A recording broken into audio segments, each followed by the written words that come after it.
Sabi nila, dapat matatag ang tayo sa lupa. Sabi nila, babaguhin ako ng panahon. Sabi nila, paulit-ulit kong mararanasan ang sakit. Itinuro nila ng buhay ay hindi isang engkantada. Hiningi nila na maging matigas ako. Ang bawat sugat ay dapat maghilom. Sabi nila na nagmamalabis lang daw ako, na ang bawat pilat ay gagawin akong malakas, na makakapagpabagsak ako ng mga bundok.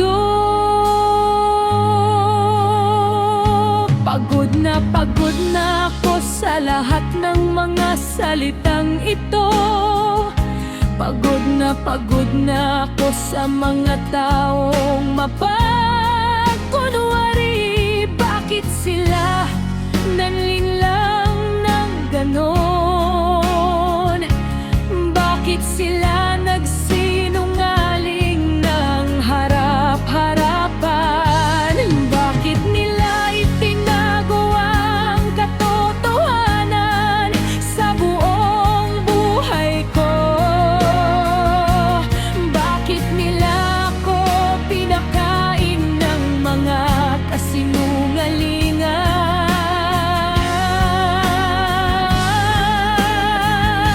Ngayon ako ng taong gusto nilang maging ako.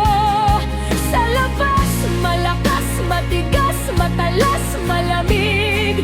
Sa loob, sugatan, ginamit, wasak. Pagod na ako.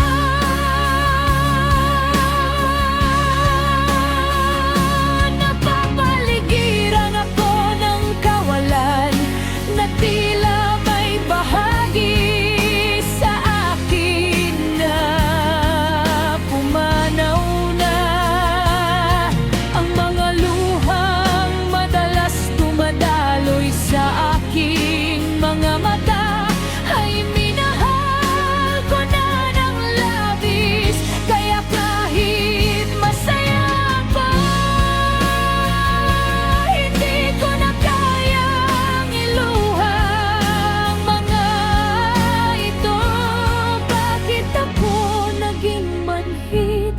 Bakit may nagtanim nito sa loob ko?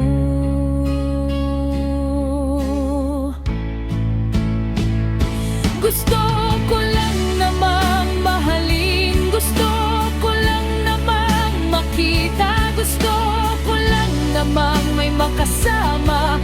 Hiningan nila ako ng lahat, ang aking mga palaran, ang mga plano sa aking isip, ang mga kwentong binuo ko. Kung maibabalik ko lang ang panahon, kung maaari lang sana, kung maaari lang sana, magsisimula ako muli. Ngayon ay handa na ako. Ngayon alam ko na kung paano ipagtanggol ang sarili kapag masakit ang mga salita.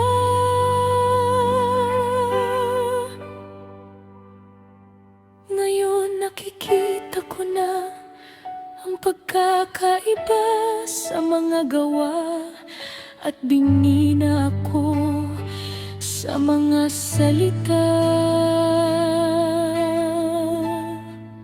ng tao.